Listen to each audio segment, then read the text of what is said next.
Hello students, आज हम लोग करेंगे book NCERT chapter 4 simple equations. Let's begin.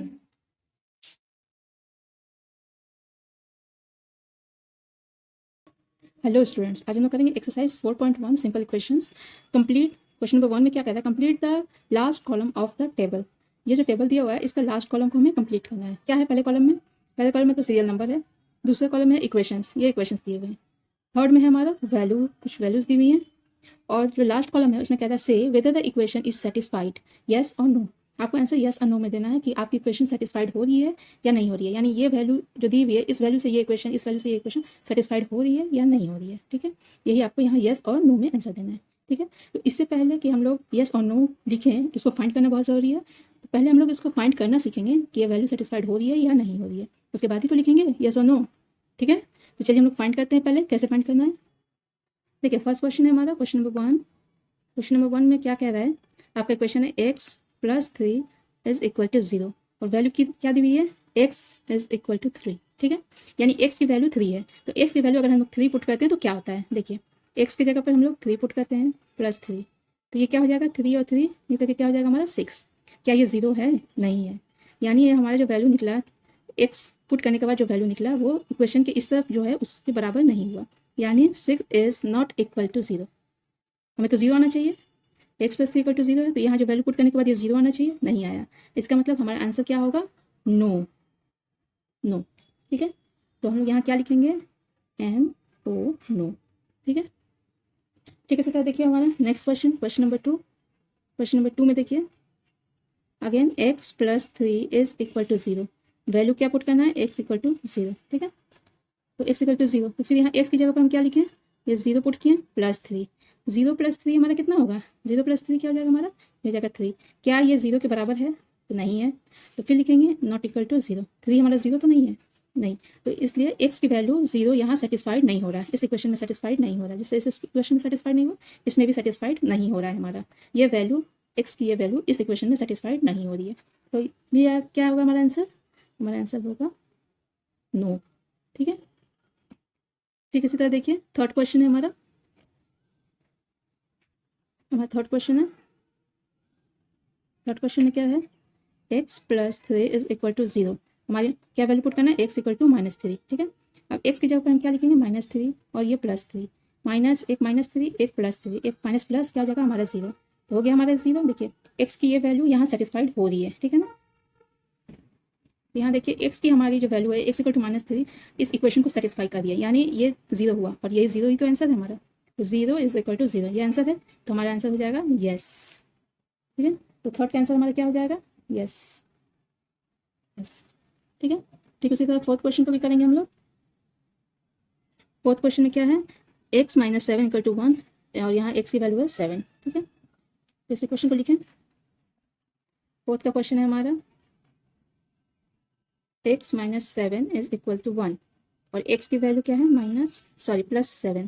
ठीक है, तो x की जगह पर हम क्या लिखें, 7 और ये हमारा पहले से -7 है, तो एक +7 एक -7 क्या हो जाएगा, ये 0।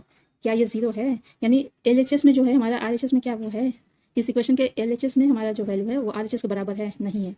इसका मतलब this is not equal to 0 is not equal to 1। यहाँ 1 चाहिए हमें, लेकिन हमारा आंसर आ रहा है 0।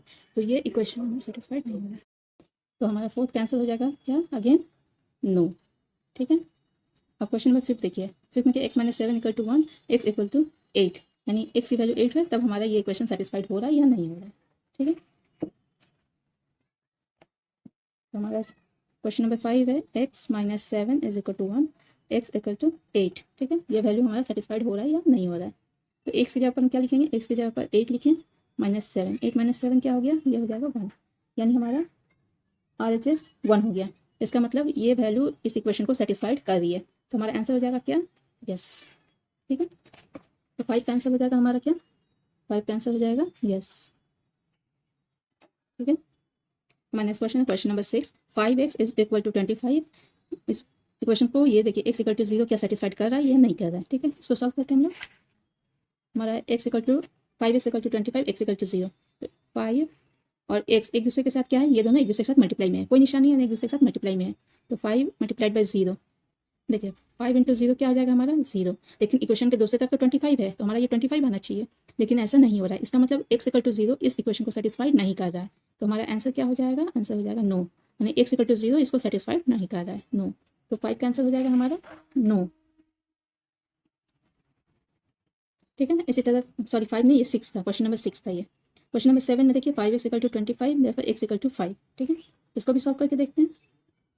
Question number 7, 5x equal to 25, इसकी वैल्यू देखिए सेटिस्फाइड कर रही कि नहीं, x इक्वल टू 5 है हमारा, तो x की जगह पर 5 लिखेंगे, तो ये 5 और x मल्टीप्लाई में है, तो 5 मल्टीप्लाइड बाई 5 क्या हो जाएगा हमारा 25। तो देखिए पहले ही हमारा 25 है और फिर हमारा आंसर भी है 25, यानी ये LHS और RHS दोनों बराबर हैं, इज इक्वल, यानी ये 25 इज इक्वल टू 25 है, ठीक है। तो हमारा आंसर हो जाएगा यस, ठीक है, ये वैल्यू सेटिस्फाइड कर रही है, ठीक है। तो हमारा 7 का आंसर हो जाएगा क्या, 7 का आंसर हो जाएगा यस, ठीक है। फिर आ जाइए 8 में, 5x equal to 25, x equal to -5, यही क्वेश्चन है और x की वैल्यू है -5, ठीक है। इसको करके देखते हैं हम लोग। नेक्स्ट क्वेश्चन है 5x इक्वल टू 25, x की वैल्यू -5, ठीक है ना। तो x की जगह पर हम लोग -5 लिखेंगे, -5, ये मल्टीप्लाई में एक दूसरे के, तो ये कितना हो जाएगा, ये हो जाएगा 5 5 25 प्लस माइनस माइनस -25, लेकिन हमारा इक्वेशन के दूसरी तरफ क्या है, +25 है और ये -25, यानी -25 इज़ नॉट इक्वल टू +25, है ना। तो हमारा आंसर हो जाएगा क्या, नो, ठीक है। तो हमारा 8 कैंसिल हो जाएगा, 8 कैंसिल हो जाएगा, NO, नो, ठीक है। देखिए मैं next question number 9, n upon 3 is equal to 2, m equal to -6, ठीक है ना। तो m इक्वल टू -6 देखते हैं इस इक्वेशन को सेटिस्फाई करता है या नहीं करता है, ठीक है। तो हमारा क्या है, m अपॉन 3 इक्वल टू 2, तो m की जगह पर क्या लिखेंगे, -6 लिखेंगे m की जगह पर, तो -6 अपॉन 3, ठीक है। तो 3 1 जा 3, 3 2 जा 6, तो ये क्या हुआ हमारा 2 के साथ -2, ठीक है, नीचे 1 है लिखते नहीं है, तो क्या -2 2 के बराबर है बराबर नहीं, इसकी वैल्यू अलग है, इसकी वैल्यू अलग है, दोनों बिल्कुल अलग हैं, यानी ये बराबर नहीं है। इक्वेशन सेटिस्फाइड होगा, बताइए, नहीं होगा, नो। तो हमारा आंसर हो जाएगा क्या, यहाँ पे आंसर हो जाएगा नो, ठीक है। और next question number 10, question number 10 में भी सेम इक्वेशन है, m upon 3 equal to 2, m की वैल्यू 0। तो क्वेश्चन नंबर 10 में क्या है, m upon 3 is equal to 2, m की वैल्यू 0, ठीक है। m की जगह पर क्या लिखेंगे, m की जगह पर 0 अपॉन 3, 0 अपॉन 3 का क्या मतलब होगा, 0 से किसी चीज़ को डिवाइड करते हैं तो वो अल्टीमेटली 0 हो जाता है, तो क्या 0 और 2 दोनों बराबर हैं, 0 इज इक्वल टू 2, हमें इक्वेशन का राइट हैंड साइड में 2 चाहिए, तो क्या दोनों बराबर हैं, तो नहीं, नॉट इक्वल टू 2, तो ये आंसर क्या हो जाएगा हमारा, ये भी हो जाएगा हमारा नो, ठीक है। तो 9 का भी आंसर हो जाएगा नो, ठीक है। लास्ट है 10, m upon 3 equal to 2, m की वैल्यू 6, ठीक है। तो 10 में m upon 3 is equal to 2, कब m की वैल्यू 6 है, क्या इक्वेशन सेटिस्फाइड होगी या नहीं होगी, ठीक है। तो m की वैल्यू 6, तो यहाँ 6 अपॉन 3 लिखिए, 3 1 जा 3, 3 2 जा 6, क्या आ जाएगा 2, ऊपर होगा नीचे 1, नीचे नहीं लिखते हैं, तो ये 2 हो गया। तो क्या ये 2 और वो 2 बराबर है, आपका ये LHS वाला 2 और RHS वाला 2 बराबर है, यस बराबर है, तो ये हमारा हो जाएगा यस, इक्वेशन को इसने सेटिस्फाइड किया, यस। तो हमारा आंसर हो जाएगा यस, ठीक है।